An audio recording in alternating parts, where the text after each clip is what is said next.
So I've decided to create this video talking about INFPs as teachers and what teaching is like for INFPs, because I see a lot of INFPs out there struggling as to what career choices they should make and which path they should go down. And I see a lot of people being very confused when they're struggling with these options. And I guess that's just our tendency to explore freely as INFPs at work. And this happened after I started teaching. A lot of people came up to me, my old friends came up to me and kept saying to me things amongst the lines of, oh, you should have become a teacher a long time ago, because I can really see you as a teacher and you're so patient and you're so gentle and you're so encouraging and you know, all the best things that they can say about a teacher. I was really happy to receive these remarks and comments, and I asked myself the question of why. Why did I only become a teacher after 4 or 5 years after graduating? I mean, I should have done this a long time ago. And so I've decided to make a questionnaire, sort of questioning myself and then throwing these answers back at you. So this video will be in the form of a questionnaire.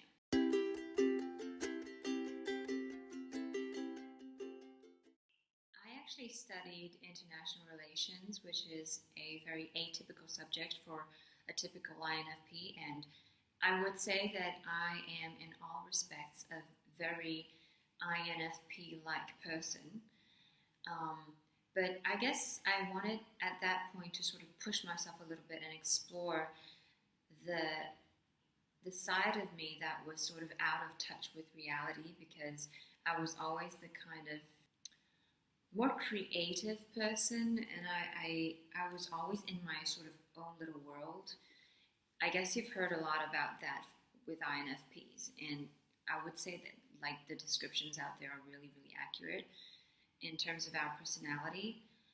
And so I was kind of afraid that I was going to be out of touch with the world for like the rest of my life, sort of. So I wanted to sort of hold on to that. And I guess I was also affected by my family in that my father, he's a very well-informed person, and he works for the government. And I wanted to sort of explore that side of me that he always encouraged career-wise. But turns out that that didn't really work out.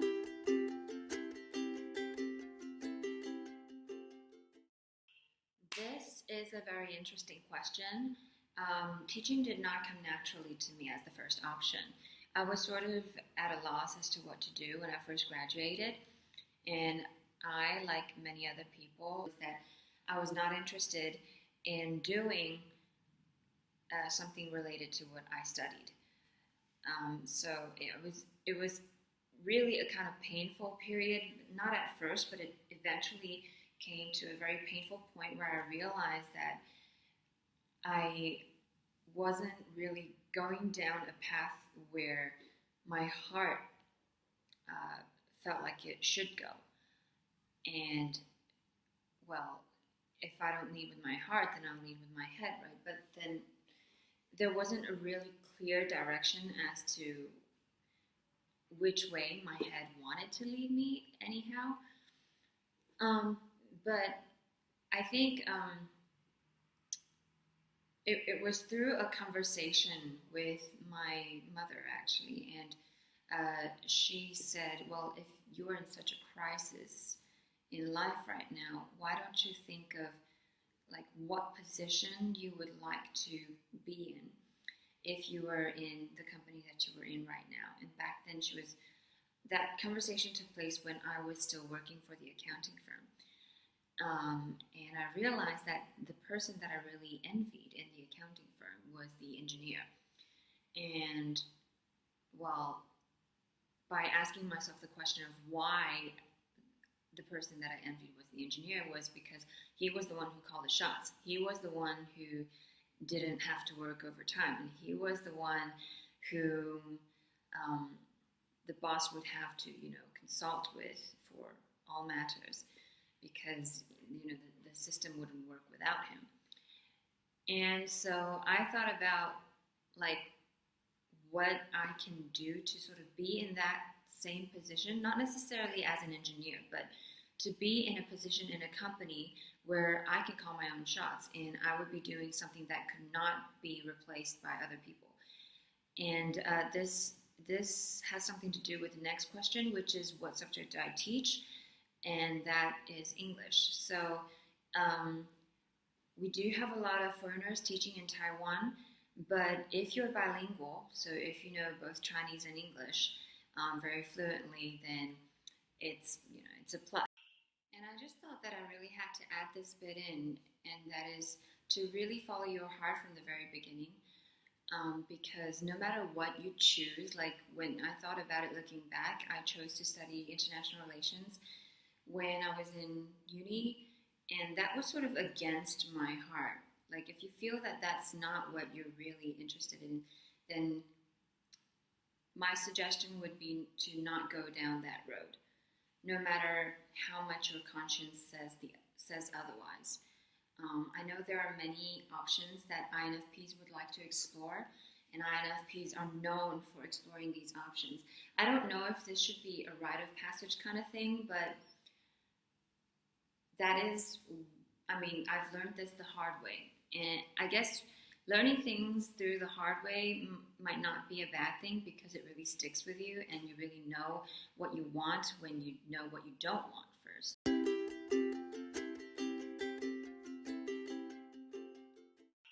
So that was the main reason as to why I wanted to become a teacher.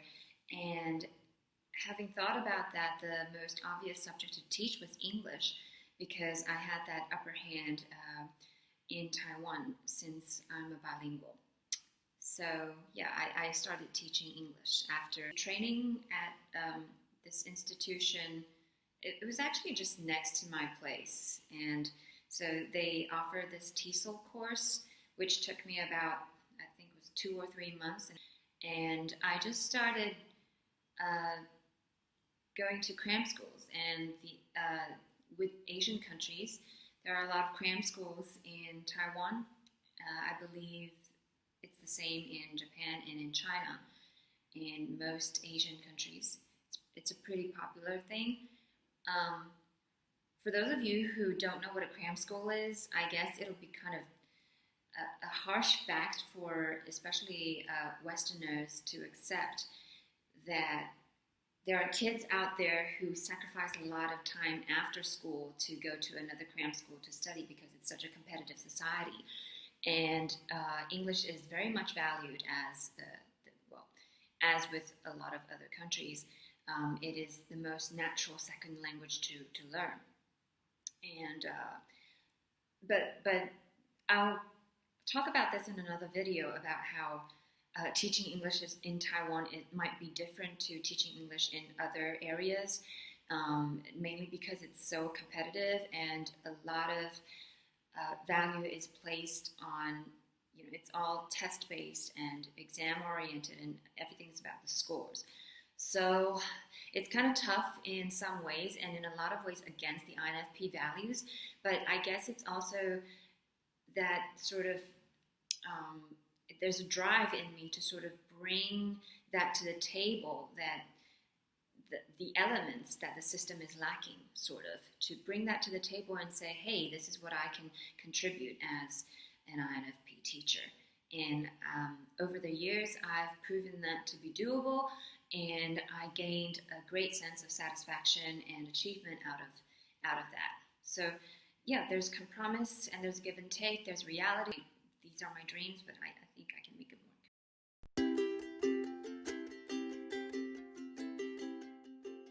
Okay, this is yet another very interesting question. I don't think INFP teachers are your typical popular teachers in schools and other institutions. In fact, we're very much behind the scenes. And this is very weird because teachers are meant to be at the forefront. They're meant to be the leaders. And also, if you've watched my other video, leading is not something that comes naturally to INFPs. So teaching seems to be a seemingly unsuitable career for an INFP. So why is it that a lot of people out there claim that teaching is the most suitable one of at least the most suitable careers for INFPs. And I guess I'll start with some small observations that I've made over the years. So I've been teaching for about 4 to 5 years now. And I guess this is really strange because a lot of people have actually come up to me and they comment on how calm and collected I am in all kinds of situations. So they would come up to me and say, "Oh, I don't get how you can be so calm and composed in such chaotic conditions. It could be cram schools at peak season. For Taiwan, it would be in the winter and summer vacations." And I don't know why they see me as such.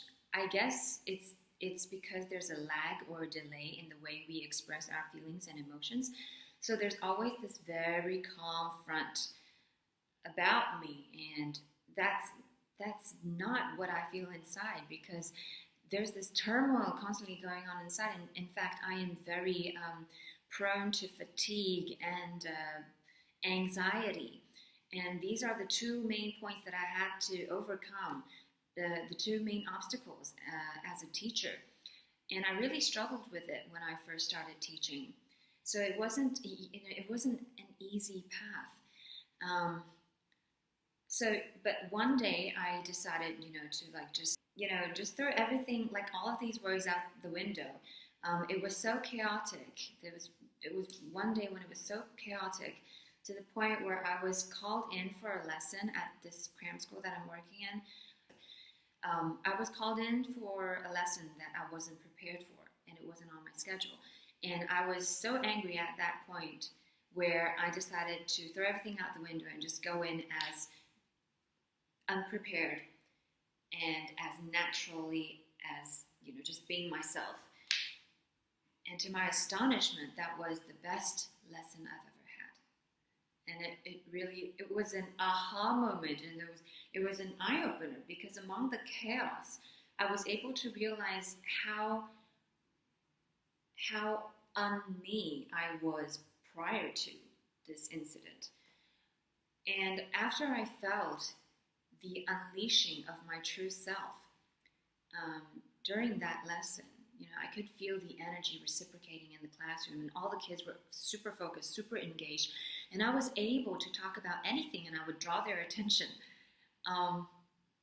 And they were, all wide-eyed with wonder. They would talk freely. So it was really a big point in my life. So sorry, I was spending quite some time describing that moment, but it really is important for me. And I guess these are the key points that INFPs would come across as teachers, is to realize the expressing of the true self and making that true connection where all the walls have to eventually come down, because otherwise you cannot teach well as a teacher. And although we say teach, there's this motto: tell me and I forget, teach me and I remember, involve me and I learn. And I think the true essence of being a teacher is not about teaching other people per se, and this has nothing to do with age range. This has everything to do with you being a guide. So you're guiding other people, and you're sort of involving them. And in involving people, you have to be vulnerable. You have to be expressive, and you have to be in touch with them. You have to be personable. And so that was very satisfactory for me. But at the same time, it's also very, it feels vulnerable, and you really have to learn to peel back your layers and to be content with what you have in you. As you have to lay everything out on the table and say, this is who I am. I'm actually getting quite emotional as I'm saying this, because I'm experiencing all these things in the past. But these are things that you cannot experience well, I guess you can experience in, if you're in other fields like consulting, you don't get to discover these aspects of yourself when you're in a corporate setting. And so, in that sense, where you develop your character, I think I am actually developing my character as my students are developing their knowledge base. So that is one thing. So the strengths of an INFP teacher, I guess, can only be called strengths after the revealing point, after you have revealed your true self.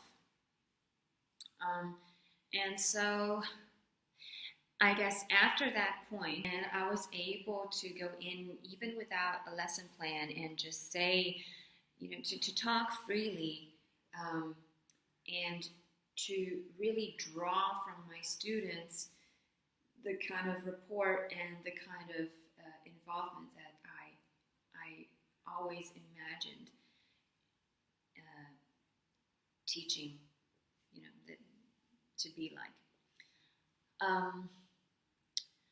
So I guess the strengths after that point I realized as an INFP teacher is that if you are an expressive and that you've revealed yourself, you've revealed your true INFP self to your students, they shine by being able to connect seemingly unconnectable dots. I don't even know if that makes sense, but the way our thinking is sort of spread out, like it's not linear, we can really make a lesson interesting by connecting all of the seemingly different subjects and different ideas. And in fact, I have been complimented by my boss.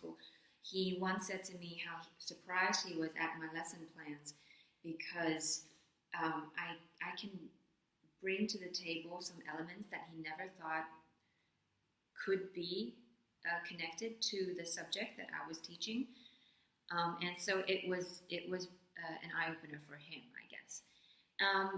Weaknesses, the INFP weaknesses, I guess, are, well, it's two sides of the same coin, isn't it?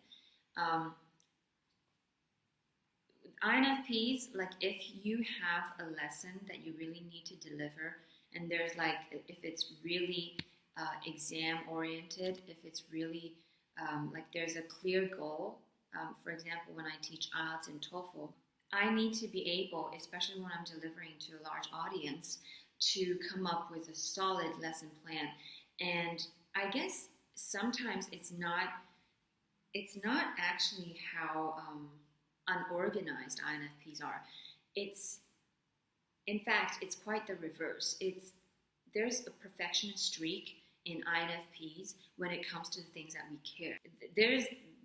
There are these really weird aspects of the INFP, and so I was really a perfectionist when it came to designing my syllabus or the intensive course that I was going to deliver. All of the lessons are 3 hours long, so it's pretty intense. And and the students in Taiwan, they're kind of used to, it's more like a lecture. So there are smaller classes where I can call my own shots and I can make it all very fun and creative. But with the big lectures, I have to be really, really structured. And that was where I not struggled, but where I spent a long time in perfecting. And I guess INFPs really need to increase your confidence level. So after reaching that level, you're at a point where you can, sort of go in without the lesson plan. But INFPs, I'm not saying that they're not confident. I'm just saying that it takes quite a while for us to be in that position where you can express that freely to the audience. So that's something that I really worked on as a teacher.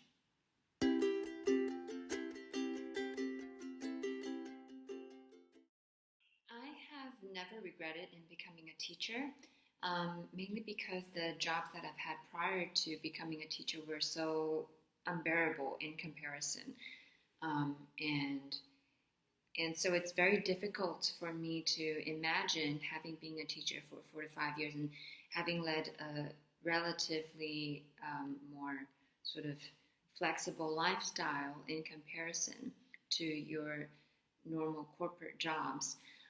It's really hard for me to imagine being anything other than a teacher. I can imagine myself being a freelancer though, where I can teach English online. For example, psychology is one of the things that I think I would pursue as a degree if I'm going to get a master's. But so far, I haven't regretted yet.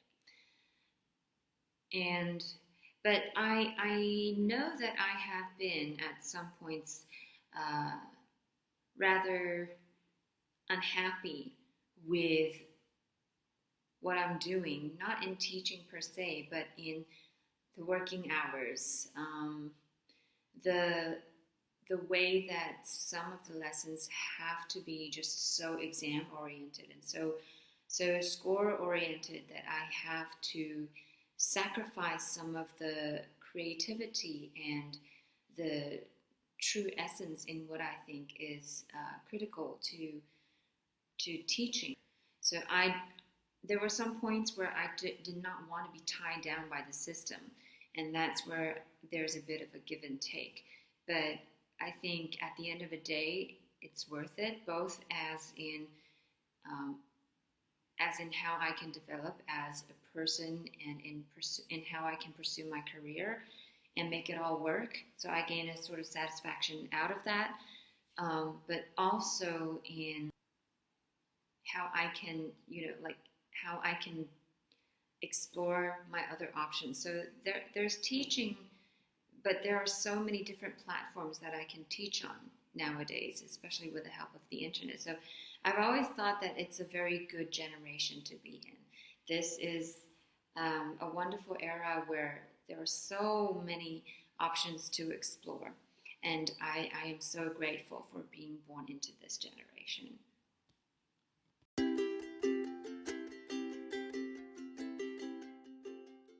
And I just want to add that a lot of statistics and data have pointed out to the trend of INFPs not having very high incomes.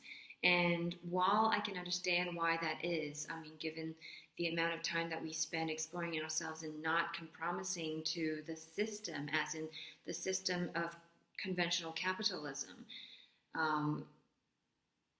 But if we take into account of how much leverage we can get out of that, out of the flexibility of the use of the internet and all these different platforms, then all of that will change. And for example, I'll just give you a very recent change for me. That is, I used to teach at a cram school, but recently I've decided to go part-time with that, and I'm going to another institution, and it's online based.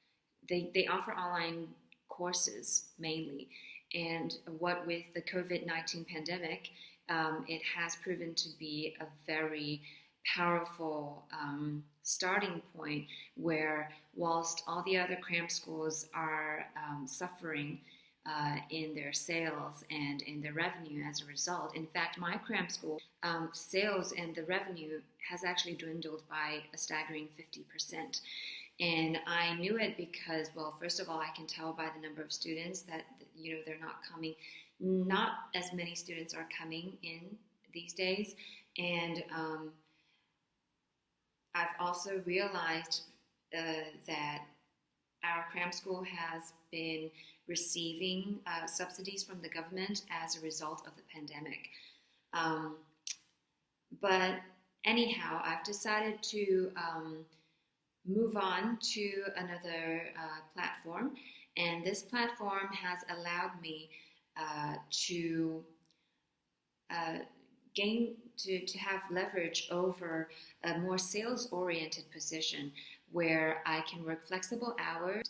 So I will be there as a demo teacher, basically, and on top of my base salary, I will be able to get the bonuses for every contract signed.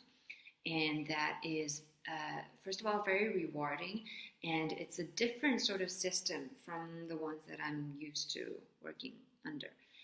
And it's very challenging and it's very refreshing. And whilst I don't need as much creativity in that respect, I do find it to be very rewarding in terms of lifestyles. And I think maybe at the end of the day, what INFPs are looking for at work is to just be a happy person. And in that way, we're actually very authentic. We're very true to ourselves. Whereas other types would probably, for example, my brother, when I'm discussing my ideals about work and passion and careers, he would say something amongst the lines of, well, not everyone gets to live their dream. We all have to make a living. And I must say he's a very successful, I think he's an ESTJ. So that's why we clash very often when we communicate. But I did observe from him that they tend to be pretty successful, high income earners, if not entrepreneurs. He's actually working as an engineer. Well, he was an engineer, but now he's working as a team leader, sales-oriented team leader, but / engineer, something like that. So, it's actually very fun to observe these little things. I just want to say that I've listed a few other questions on my questionnaire originally, but after checking them out, I realized that I just finished answering all of them by answering the first few questions. So there, voila. I hope you enjoyed this video, and I hope it gave you some insight into teaching as a career option for INFPs. Let me know if you have any questions, or if you have any thoughts about what I've just said, or if you want to share anything, especially if there are, as I'm sure there would be many INFP teachers out there. I would love to hear from you and what you felt and have gone through as a teacher. So that's it for today, and have a good day. Bye.